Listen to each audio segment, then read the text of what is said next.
What is going on, guys? Jesse504 here, bringing you my WPF Season 6 C Division draft analysis. So fortunately this season I was able to get into the WPF's C Division, and I was able to draft there for the first time. I came in Season 5 late as a replacement, but this is the first time I will be just drafting for my own there. So, kind of excited for that. We've also fully rebranded now. We're the Chicago Cinders. Thanks to Fuji for the logo. It looks amazing. And then before we get into this, I want to say thank you to Vinny and Sir Kill for helping me plan out this draft. You guys both did so much, just telling me what I'm sort of missing. I know Vinny especially, he knows how I play, so I was gonna do some things and he's like, that's not a bad idea, you're gonna hate it. And I was like, yeah, you're right, I'm gonna hate it. Thank you for pointing that out. But without further ado, let's get into it. Pick 8 out of 18, possibly one of the worst spots, but I was able to get a mon that I really wanted. So Mega Diancie, yeah, I just had that in PVA Season 2, but I really liked it, even though I feel like I didn't quite bring out its full potential. I feel like this season of WPF, I'm going to try to do that a little more. Obviously, a lot of the same things still apply. Heavy offensive pressure, along with magic bounce is a really strong ability. 160 in both attacking stats, really nice. Got a great move pool going on. Can set rocks, can do a lot of offensive stuff.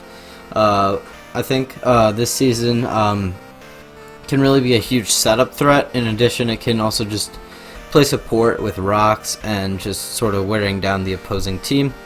But it's just an incredibly strong mon that should not be overlooked, and that's kind of why I decided to grab it. I feel like I can do a lot with it this season. And it's a mon that I'm familiar with, which is kind of something that I was looking at. I wanted to get something strong, but also something that I can use well. That's what I was looking for. And then up in round 2, I decided to grab a Korver Knight. This is a mon that I actually have used once before, but only its G-Max form. But Korver Knight as a mon is a mon that I think can work for me, because Vinny said Skarmory could be cool, Celesteela could be cool, but I feel like he'll play Korver Knight the best. And yeah, having U-turn on it to make it a pivot, I think, is what's going to help it out the most for me. Additionally, Korver Knight plus Mega Diancie means that hazards probably aren't going to be staying up on my side of the field for too long, if at all, which is incredibly strong. Also starting to form a nice Fairy Dragon Steel core with that Mega Diancie. But what else is there about Korver Knight? Obviously, staple of the OU metagame right now, which obviously that doesn't always transfer directly over to draft, but it's a staple there for a reason. It's got incredibly great HP at 98, great defense at 105, and a pretty good special defense at 85, along with a pretty nice typing of Flying Steel, meaning that it's only weak to electric and fire. So that is already starting to like sound good, because Diancie's got its fair bit of weaknesses. A lot of them are sponged up by Korver Knight, and they don't share any common weaknesses, which is really nice. And they're sort of already starting to cover for each other, which is another great thing. Yeah, not really too much to say about Korver Knight other than a slow pivot mon that I feel like I can play well. Utilize it as setup some weeks and just as like a wall in others, but can really do a lot, especially at only 160. I've seen it go top tier in a lot of leagues, so having it only at 1B is pretty nice. I've seen it fluctuate around 1A, 1B, but always nice to keep it in the cheaper side for budget reasons. Round 3, I feel like it was a bit early for the mon that I picked, but I really didn't foresee any other mons that I wanted going quite so soon, so this was the one that I figured would be the most likely to be sniped by the time it was my next pick, but even then probably wouldn't be. But Vaporeon, I wanted to try it out with a new flip turn. Again, it's another wall that also has momentum on it, along with really nice HP that's going to let it Wish Pass to my team, which could be really helpful. Obviously it's great as sort of like a little stall piece, but also just as a great bulk, a piece for bulky teams that can sort of sponge a hit, wish, recover itself, but also cover for its teammates, which both I feel are pretty impactful for it, and that's kind of one of the reasons why I decided to get that Vaporeon in there. Up next, round 4. I had completely planned out a draft at this point, and I figured I can afford this mon. I'm gonna get this mon. It is Zygarde. I think I just formed the best Fairy Dragon Steel Core I might have drafted. Obviously, PBA Season 2, I had Mega Diancie, Kartana, Garchomp. I think that's another incredibly strong one. But I feel like Mega Diancie, Korver Knight, Zygarde is also going to be incredibly strong, because now they have to prep for Zygarde in a league without hidden power, which makes it really strong. Incredible bulk. Yeah, 108 HP, 121 defense, 95 special defense. Pretty quick at 95 speed. Can sort of run all sorts of setup sets, which are all pretty strong, and can also just be a bulky backbone with like Substitute, Glare, 1,000 Arrows, which is one of the most spammable moves in the game, I feel. Can like Toxic the opponent if it wants to, can just but I feel like my bread and butter set this season, especially looking at the rest of my team, is probably going to be some sort of setup set I feel will work the best on my team. But yeah, that's my Zygarde pick. But as you look at it, we started with 1,100 points. I'm 4 rounds in, 480 points left. That is hardly anything.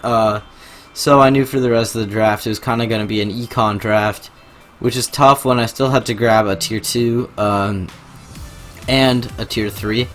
But then I could just econ for the rest. I felt maybe even afford 2 tier 2s if I decided to make some cheaper decisions elsewhere. So round 5, I decided to grab the Alolan Marowak. And what Marowak does, I feel, for this team is it offers a lot of support, especially paired with Korver Knight, taking fire moves and electric moves for that thing, both really well with its ability Lightning Rod, as well as its fire typing, meaning that it will take half from that. And then Korver Knight being an earthquake immunity is really nice for this thing. Additionally, Vaporeon can heal it up, give it some increased longevity if I want to run Lightning Rod over Rock Head. And then Poltergeist is another new thing for it, which is really helpful for it, but it can also just act as a rock setter if Diancie doesn't want to bring them because it wants to bring setup 3 attacks, or just for whatever reason, if like they have an incredible steel type and Diancie just can't fit on the team, this thing can still set rocks for me. And it has alright bulk. You're not gonna like go brag about it, but its bulk for what it is pretty nice. But that's kind of just why I wanted Marowak, for its great synergy with Korver Knight, and also Miltank was sniped from me, which would have been incredible to add to this core, because I feel like Miltank has great synergy with Korver Knight and with Zygarde, but because it was sniped, I figured Marowak Alola would be another great option. And I also knew that this Marowak would have been sniped for me if I did not pick it up right here and now. Heading into round 6, I was kind of unsure of what I wanted to grab. Did I want to grab my nice eco pieces first, or shell out for my tier 2? And I figured some people might want to try out this tier 2 that I decided on, which is Zygarde. Obviously there isn't a gift for it from Pokemon Showdown yet, so in place I just have every other grass monkey. No difference, right? But I like it. From just my initial first impressions, it's got pretty good bulk. Obviously pretty quick and can hit hard, and notice how I said first impressions. We're not going to be taking those at all because of its grass dark typing, but still can just do a lot for me, which is what I want.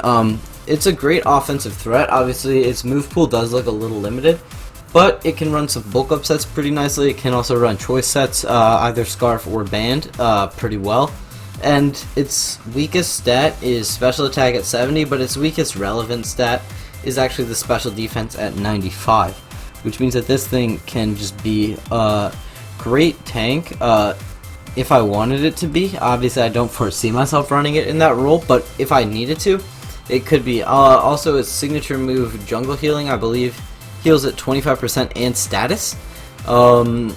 So that could also be really incredibly strong for it. Round 7, a couple snipes happened, specifically Orbeetle, which hurt me, and I wasn't really sure what direction I wanted to take it in. Ditto. A mon that I've never actually used myself before, but I always fear when my opponents are using it against me, so I figured why not grab the Ditto for myself when it does so much work.